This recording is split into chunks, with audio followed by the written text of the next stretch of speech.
देखिए, आज हम लोग सीखेंगे प्रेजेंट इंडेफिनिट टेंस का इंट्रागेटिव सेंटेंस। इंट्रागेटिव सेंटेंस की पहचान क्या है? इसकी पहचान है कि इसमें जो है वाक्य के अंत में प्रश्नवाचक चिन्ह लगा रहेगा और वाक्य में प्रश्न पूछा जाएगा। हर वाक्य में प्रश्न पूछा जाएगा और वाक्य के शुरुआत में प्रश्नवाचक शब्द रहेगा या वाक्य के बीच में रहेगा। तो इससे हम जान जाएंगे कि यह इंट्रागेटिव सेंटेंस है। टेंस की पहचान के लिए वाक्य के अंत में आपको मिलेगा ता है, ती है, ते है, ता हूँ, ती हूँ, ते हो। इसका देखेंगे हम रूल्स ऑफ ट्रांसलेशन, अनुवाद का नियम। तो अनुवाद का नियम को हमने दो भागों में बांट दिया है। पहला है जब वाक्य क्या से शुरू हो। जब वाक्य क्या से शुरू हो।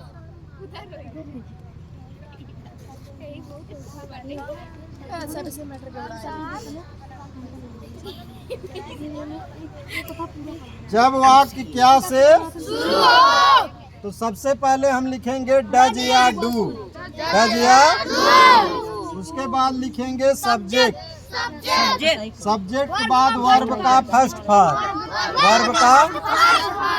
इसके बाद लिखेंगे ऑब्जेक्ट और सबसे अंत में प्रश्नवाचक चिन्ह। दूसरा नियम है जब प्रश्नवाचक शब्द वाक्य के बीच में हो।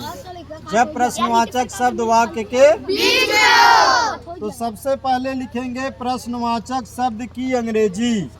प्रश्नवाचक शब्द की अंग्रेजी। उसके बाद लिखेंगे डज या डू। अब हमको जानना है कहाँ पर डज लिखेंगे, कहाँ पर डू लिखेंगे। एक वचनकर्ता के साथ डज लिखेंगे और बहुवचनकर्ता के साथ डू लिखेंगे। इसके बाद सब्जेक्ट यानी कर्ता की अंग्रेजी लिखेंगे, फिर वर्ब का फर्स्ट फॉर्म, इसके बाद ओ फॉर ऑब्जेक्ट, इसके बाद हम लिखेंगे प्रश्नवाचक चिन्ह लगाएंगे।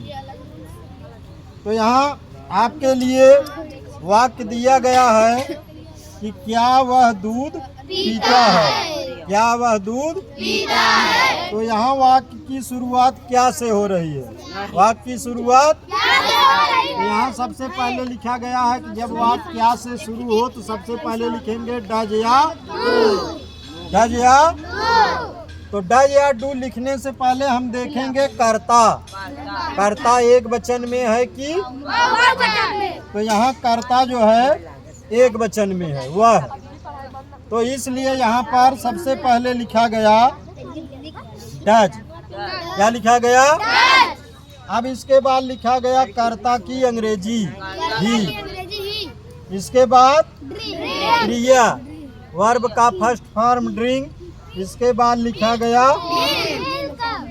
ऑब्जेक्ट और सबसे अंत में। इस तरह से क्या वह दूध पीता है इसका अनुवाद हो गया does he drink. Does he drink. दूसरा वाक्य देखते हैं। दूसरा वाक्य है वह कहाँ जाता है। वह कहाँ। सबसे पहले हम वाक्य की पहचान करेंगे। वाक्य की पहचान के लिए हम वाक्य के सबसे अंत में देखेंगे क्या लिखा गया है? ता है। क्या लिखा गया है?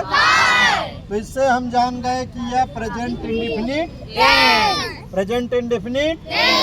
इसमें प्रश्न पूछा गया है कहाँ और प्रश्नवाचक चिन्ह लगा है, तो इसलिए हम जान गए कि यह इंट्रागेटिव सेंटेंस है। अब हम देखेंगे अनुवाद का नियम। तो यहाँ लिखा है वह कहाँ। तो यहाँ जो प्रश्नवाचक शब्द है वाक्य के बीच में है। वाक्य के बीच में। तो इसलिए सबसे पहले लिखेंगे प्रश्नवाचक शब्द की अंग्रेजी। तो प्रश्नवाचक शब्द की अंग्रेजी हो गई कहाँ की? वेयर। क्या हो गई? वेयर। अब यहाँ कर्ता क्या है? वह है। क्या है? तो इसलिए यहाँ पर लिख दिया गया डज। क्या लिखा गया? अब इसके बाद लिखेंगे क्या? सब्जेक्ट। सब्जेक्ट हो गया ही। इसके बाद वर्ब का फर्स्ट फॉर्म गो। अब यहाँ पर ऑब्जेक्ट नहीं है तो फिर अगला चरण हम लगा देंगे प्रश्नवाचक। तो यहाँ पर और आपके लिए होमवर्क दिया गया है, 5 सेंटेंस दिया गया है। तो इसका आप अनुवाद अपने मन से करेंगे।